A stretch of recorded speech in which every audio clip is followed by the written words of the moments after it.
کبھی کبھی تم بہت بے بس ہو جاتے ہو، تمہیں لگتا ہے کہ اللہ بھی تمہاری پکار نہیں سن رہا، تمہیں لگتا ہے کہ تم بہت تھک گئے ہو، جب چاہ کر بھی تمہیں خاموش رہنا پڑتا ہے اور تم صبر سے کسی معجزے کا انتظار کرتے ہو۔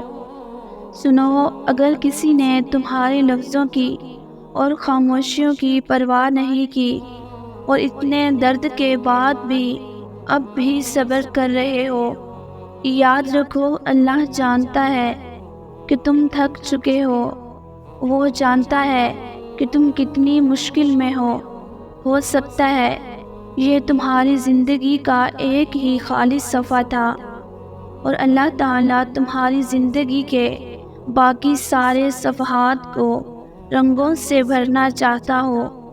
قرآن میں اللہ کا وعدہ ہے کہ وہ آپ کو اتنا دے گا کہ آپ خوش ہو جائیں گے۔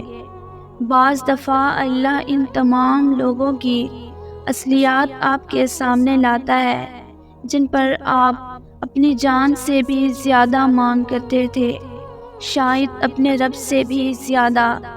یہ تمام واقعات آپ کو خاموش کر دیں گے، پر اپنے اللہ سے خاموشی اختیار مت کرنا۔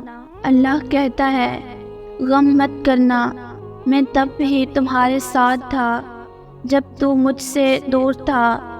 جانتے ہو، سب سے زیادہ معجزات اس وقت ہوتے ہیں جب آپ خود کو پریشان کرنے والی ہر چیز کو مکمل طور پر اللہ کے حوالے کر دیتے ہو۔ سنو، صبر کی زبان اتنی طاقتور ہوتی ہے کہ یہ ستانے والوں کی بنیادیں تک ہلا دیتی ہے۔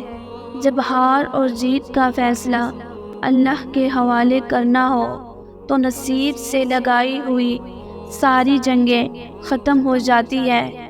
اللہ تعالیٰ قرآن میں فرماتا ہے کہ میں صبر کرنے والوں کو خاص انعامات سے نوازتا ہوں۔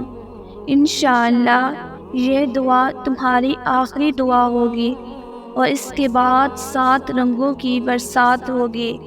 انشاءاللہ یہ غم کے آخری آنسو ہوں گے اور اس کے بعد خوشی کے آنسو جھلکتے نظر آئیں گے انشاءاللہ۔ ویورز، اگر آپ کو میری اس ویڈیو میں کچھ اچھا لگا ہو تو مجھے کمنٹس میں ضرور بتائیں۔